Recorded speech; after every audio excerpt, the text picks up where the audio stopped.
দেশের ১৬টি বিশ্ববিদ্যালয় নিয়ে শুরু হয়েছে জিয়া আন্তঃবিশ্ববিদ্যালয় ফুটসাল প্রতিযোগিতা। জাতীয় হ্যান্ডবল ইনডোর স্টেডিয়ামে সোমবার সকালে শুরু হয় এই টুর্নামেন্ট। প্রতিযোগিতা উদ্বোধন করেন বিএনপির কেন্দ্রীয় ক্রীড়া বিষয়ক সম্পাদক ও ঢাকা মহানগর উত্তর বিএনপির আহ্বায়ক এবং বাংলাদেশ ফুটবল দলের সাবেক অধিনায়ক আমিনুল হক।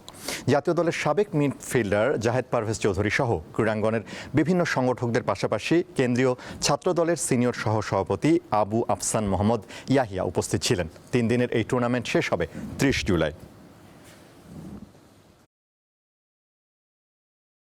আমাদের মাননীয় ভারপ্রাপ্ত চেয়ারম্যান জনাব তারেক রহমানের সাথে আমার বাংলাদেশের ক্রীড়াঙ্গনকে নিয়ে বহুবার আমি কথা বলেছি এবং তার সাথে আলোচনার মাধ্যমে আমরা একটি সিদ্ধান্তে পৌঁছেছি যে আমরা আগামীর যে বাংলাদেশের যে ক্রীড়াঙ্গন এবং আগামীতে সাউথ এশিয়ান গেমস বা এশিয়ান গেমস কিংবা অলিম্পিকের মতো যে গুরুত্বপূর্ণ ইভেন্টগুলোতে আমাদের বাংলাদেশের যেই ফুটবল ক্রিকেট সহ যে ইন্ডিভিজুয়াল গেমসগুলিতে আমাদের এশিয়ান গেমসে কিংবা অলিম্পিক গেমসে ভালো করার চিন্তা ভাবনা বা ভালো কিছু করার প্রত্যাশা রয়েছে, সেই স্পোর্টসগুলোকে সিলেক্ট করে আমরা প্রাথমিক পর্যায়ে আমরা সিদ্ধান্ত নিয়েছি যে 5টা গেমসকে আমরা প্রত্যেকটি স্কুলে বাধ্যতামূলক করে দিব।